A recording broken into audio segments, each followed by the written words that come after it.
Lots of water. If you don't believe me, listen to this. I was doing some research on the impact of water and a long time ago, and I came across some interesting information that we may all already know, but sometimes we forget about it when we're in the thick of things, such as a crisis such as this, and challenges with our various issues and stress, etc. And if we would just drink a cup of water, everything would disappear. No, not entirely, but water will help with how your brain perceives the situations around you. All right. So, according to the Mayo Clinic, approximately 70% of your body is composed of water. Not just the Mayo Clinic believes this, but most people know this by now. Ideally, 70%, at least 70% of our body is water. Nearly every body function relies on the amount of water that we drink each day. But how much do you really need? Now, Mayo says that the average adult loses more than 80 ounces of water every day through sweating, breathing, and eliminating waste. Now, it might change a little bit depending on the climate that we all live in. If it's cold weather, of course, it's going to be a little less sweating, so you won't lose as much water as such. But you will be intaking a lot of carbs during the winter time, so it would behoove us all to drink a lot of water during these times. So one has to wonder, if you drink less than 80 ounces a day of water, how is that impacting your brain function and overall health? I would wager to say that it's a lot, right? It would be quite impactful. So further studies show that you only need to be 1% hydrated to experience a 5% decrease in cognitive function. I'll repeat that again. 1% dehydrated to experience a 5% decrease in cognitive function. So around that time, I'll just throw in a little bit more detail here. Around that time, if you're increasing, or rather drinking water but not enough, or 1% dehydrated, let's just put it as flat as that, you might notice that you're getting a headache as well. The connection between the two is very relevant, or very, very much so related. So a 2% decrease in brain hydration can result in short-term memory loss and have trouble with math computations. Yeah. So it would also wager to say that brain fog is mixed up in all of that, right? Safe to say that. So I'm going to move on.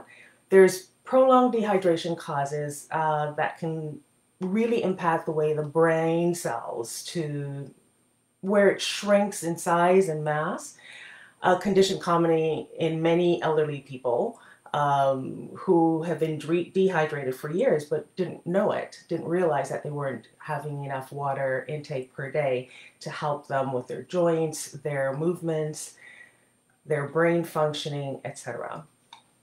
So that's my little story about water and the intake of that. So how much water are you drinking each day? And if you're finding that you're still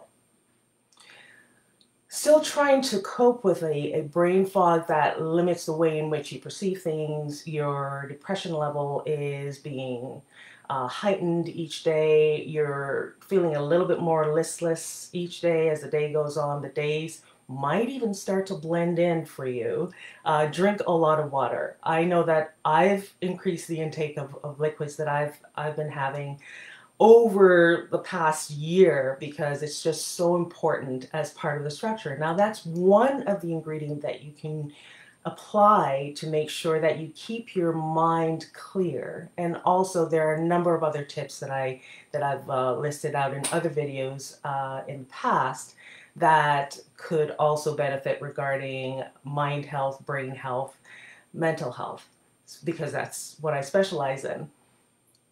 If you drink enough water throughout the day, notice and check in with yourself to notice if the sense of listlessness, the feeling of depression, if it has lifted.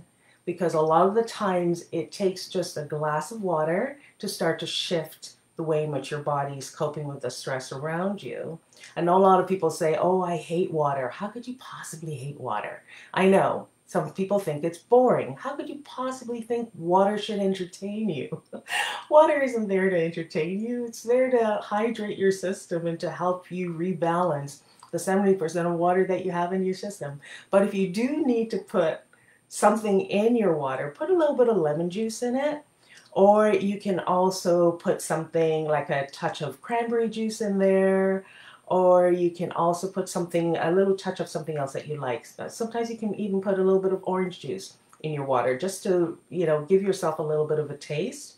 But not a whole glass of orange juice necessarily, because some orange juice has too much sugar in it, and that'll add to your dehydration, and that'll create a whole other catastrophe by the end of the day, if not immediately within the hour or two after you intake that glass of water, which is primarily orange juice. So going back to what I was saying before, make sure it's at least 90% water that you're drinking if you want to mix something else into it, okay? And no, coffee doesn't factor in, it doesn't help. And tea, unfortunately, a lot of tea is dehydrating it to your system. So try to find a tea that's really balancing out your system instead of dehydrating it. So green tea could be one aspect of it. All right, I think it's sort of clear what I'm trying to say here. Drink more water. Water hydrates the body. Water rehydrates the body, because we're 70% to 80% water. So that said, I hope this has been helpful, and I hope this made sense to you. And again, thank you to Mayo Clinic for this little bit of detail, sort of highlighting what I've been sort of drumming through my videos, especially last year when I did my campaign on mental health, which is what I'm repeating this year around this time, to sort of mention a few details that I may have missed last year, and this is one of them that I thought I'd throw back to. But this little bit of detail is important for you to note, okay? All right, let me know if this made any sense to you, if this has been helpful. If you have any questions, by all means, let me know in the comments. If you have any more detailed questions that you have about your own personal concerns, you can message me or email me. If you have a healthcare provider that you speak to directly, by all means, contact that person and speak to them about your brain fog if you're really concerned about the fact that you're forgetting a few things here and there. And on top of it all, just make sure that you go outside and enjoy the sunshine if you're experiencing sunshine today, or just make sure that you get some sunlight on your arms, even for 2 to 5 minutes 3 times a day. That could give you the vitamin D that you need to rebalance and make you feel as though you're a little bit more aware of feeling grounded. But again, hydrate, hydrate, hydrate. I can't say that often enough. All right, with that said, enjoy your day. Namaste.